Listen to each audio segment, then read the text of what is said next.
दोस्तों नमस्कार, आपका स्वागत है आपके अपने YouTube channel target entrance exam पर। दोस्तों हम यहाँ पर आपके लिए 2015 से लेकर 2024 तक के सारे प्रीवियस ईयर के पेपर करा रहे हैं, जिसमें से यहाँ पर हमने 2018 का पेपर अभी करा रहे हैं और 18 में से हमने सामान्य ज्ञान का पूरा यहाँ पर पार्ट कर लिया, पूरे 50 क्वेश्चन प्रैक्टिस करा चुके हैं। इसके बाद हिंदी के हमने 25 क्वेश्चन कर लिए हैं और आगे के 25 क्वेश्चन हम यहाँ पर देखेंगे। तो यहाँ पर आपको पूरी एकदम जो है संपूर्ण तैयारी कराई जा रही है और बाकी हम आपके साथ हैं। आपके पूरे बीएड के 2 साल के सफर में आपको कोई भी परेशानी हो आप कमेंट बॉक्स में बताइएगा, हम वहाँ पर आपका पूरा रिप्लाई करते हैं।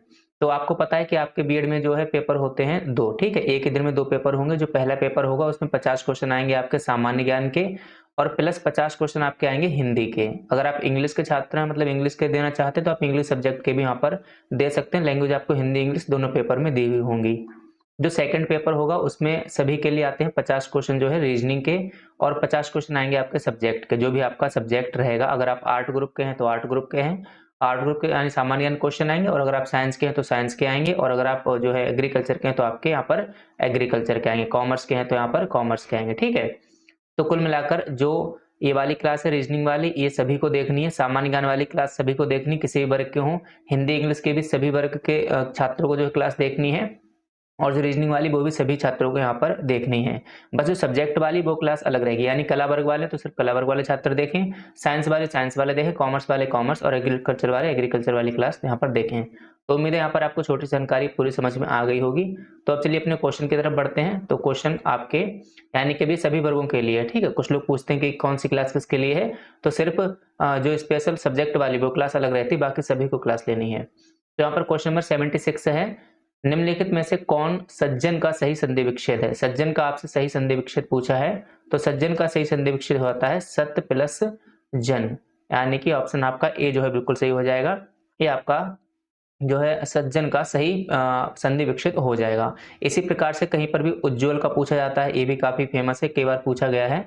तो आपका जो है उज्ज्वल का भी जो सही संधि विच्छेद है वो यही हो जाएगा उत प्लस ज्वल, यानी कि इस प्रकार से उत प्लस ज्वल, ये हो जाएगा आपका उज्ज्वल का संधि विच्छेद। तो इसको भी आप याद रखिएगा।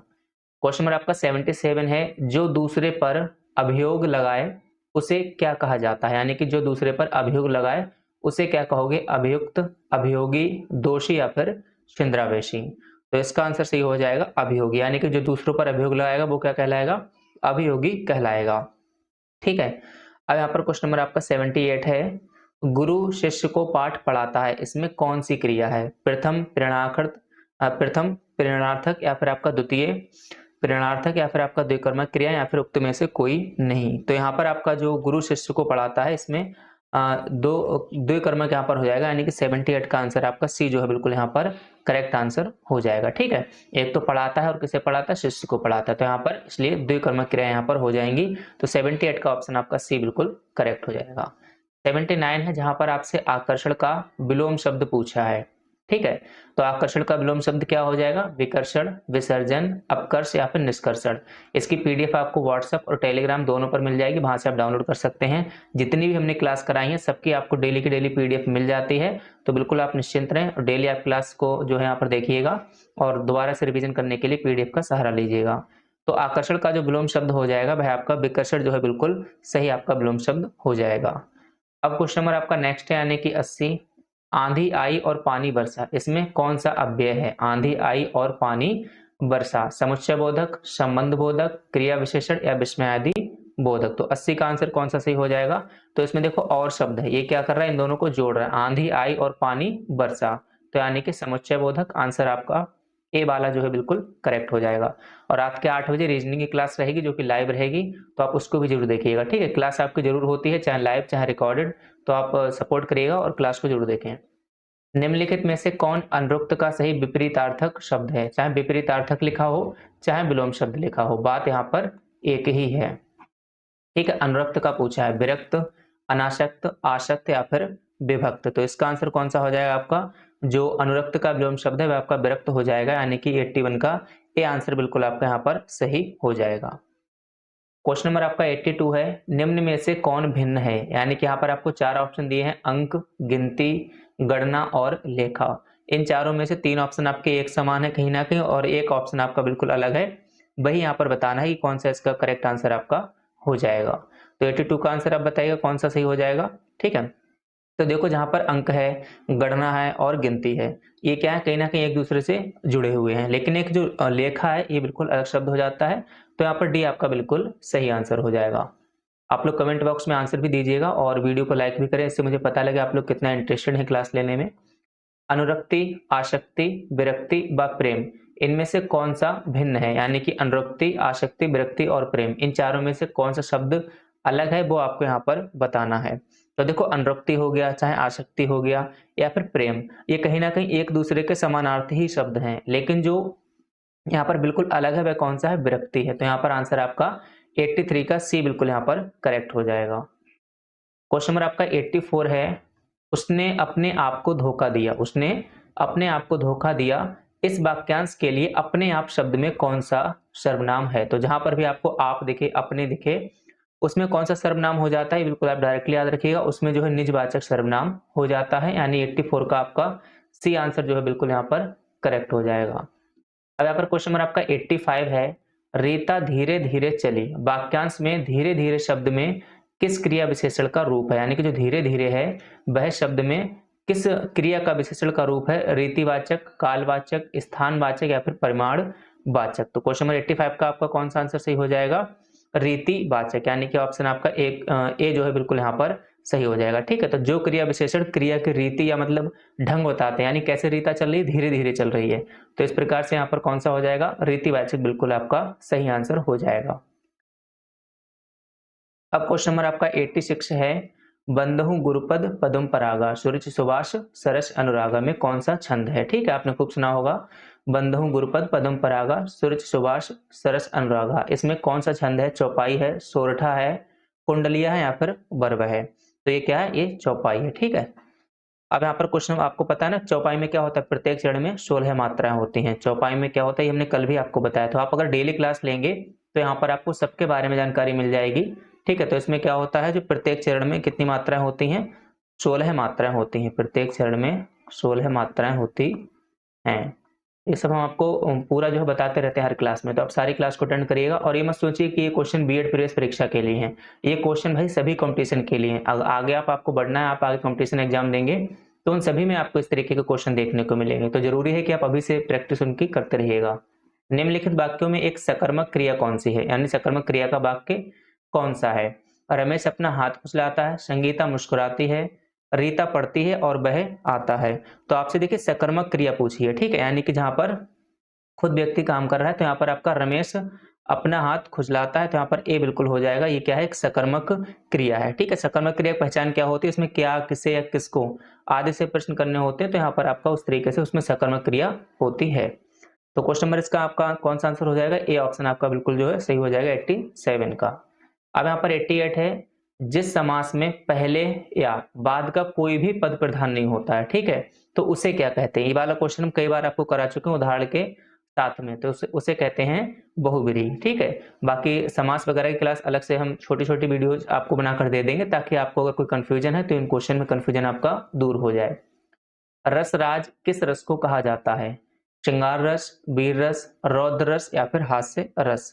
तो जो यहाँ पर रसराज है, रसराज किसे कहा जाता है? तो रसराज कहा जाता है जो है यहाँ पर श्रृंगार रस को। ठीक है, अब यहाँ पर क्वेश्चन नंबर आपका नेक्स्ट है 90 है, हरि गीतिका के प्रत्येक चरण में कितनी मात्राएं होती हैं? 14, 21, 24 या फिर 28? तो हरि गीतिका के जो है प्रत्येक चरण में कितनी मात्राएं होती है, इसको आप याद कर लीजिएगा। इसके प्रत्येक चरण में जो है 28 मात्राएं होती हैं। फिर क्वेश्चन नंबर आपका अगला है 91, मैं काम से जा रहा हूं, मैं काम से जा रहा हूं, इस वाक्य में से का कारक निम्नलिखित में से कौन सा होगा? ठीक है, ये पिछला आ गया, चलिए अब सही है। तो इसमें क्या लिखा है? से का कारक आपसे पूछा है, तो जहां पर भी से का कारक होता है उसमें कौन सा हो जाता है? करण, संप्रदान, संबंध या फिर अधिकरण? तो उसमें हो जाता है आपका 91 का ए ऑप्शन, यानी कि करण कारक। ठीक है, तो जिस वाक्य में से दिया हो वहां पर कौन सा हो जाएगा? आपका करण कारक बिल्कुल आपका सही हो जाएगा। अब क्वेश्चन नंबर आपका 92 है, कार्य की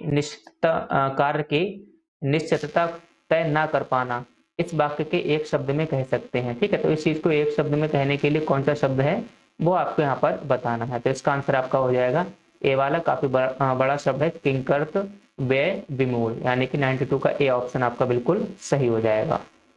क्वेश्चन नंबर आपका 93 है, दिए गए शब्दों में शुद्ध वर्तनी वाला शब्द चुनिएगा। तो यहाँ पर आपको 4 ऑप्शन दिए गए हैं, इनमें से जो सही लिखा गया है शुद्ध वाला, वो यहाँ पर आपको जो है ढूंढकर लिखना है। तो यहाँ पर जो सर्वोत्तम है तो ये ऐसे नहीं लिखा जाता, ये कैसे लिखा जाता है, यहाँ पर जो है आधाता बनता है, यानी कि इस प्रकार से सर्वोत्तम जो है लिखा जाता है। उसी प्रकार से ये क्या है, संसारिक है तो संसारिक नहीं होता है, इसका क्या होता है, सांसारिक होता है। ठीक है, तो यानी कि सापे बड़ी की मात्रा लग जाएगी और बाकी पूरा यहाँ पर आपका बिल्कुल सही रहेगा। और एक कीर्ति लिखा है तो कीर्ति ऐसे नहीं लिखा जाता, इसमें क्या होता है, सा में छोटी की मात्रा होती है, लेकिन जो सच्चिदानंद है वो बिल्कुल सही लिखा गया है।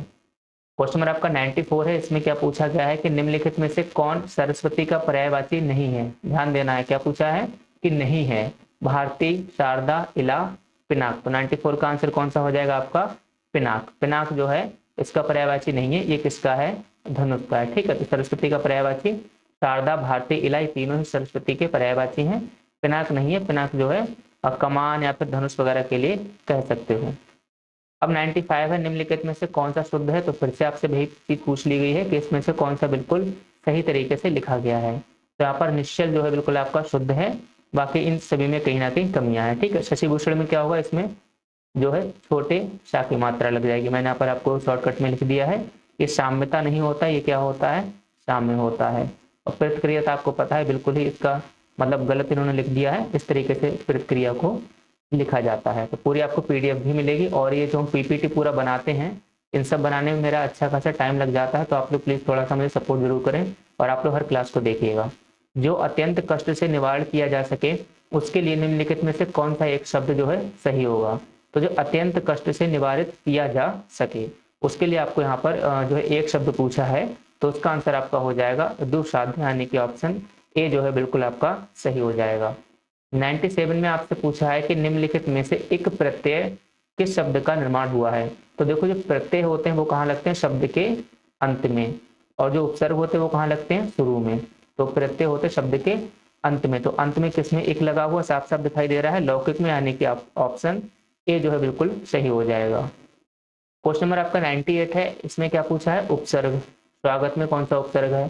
तो उपसर्ग कहाँ होता है, शब्द के पहले या फिर शब्द के हम कह सकते हैं शुरू में। ठीक है, ये पहचानने की यहाँ पर छोटी सी जानकारी है। तो स्वागत यहाँ पर किस तरीके से लिखते हैं, सु प्लस आगत, यानी कि स्वागत। तो इसमें क्या आगे लगा, सु, यानी ऑप्शन आपका बी से हो जाएगा, ये जो है उपसर्ग इसमें लगा हुआ है। क्वेश्चन नंबर आपका 99 है कि निम्नलिखित में से कौन सबसे भिन्न है। भिन्न का मतलब वही है कि सबसे अलग है, रोष, तैश, अमरस या फिर क्रूर। तो 99 का कौन सा ऑप्शन सही हो जाएगा, क्रूर जो है अलग है, और बाकी आपस में एक दूसरे के पर्यायवाची हैं। अब क्वेश्चन नंबर 100 है, ठीक है, तो 100 क्वेश्चन करेंगे, और इसके आगे रीजनिंग के क्वेश्चन आपको देखने को मिलेंगे, जो कि क्लास आपकी रहेगी रात के 8 बजे, लाइव क्लास रहेगी, आप वहां पर जरूर जुड़ें, लाइव रात 8 बजे। ठीक है,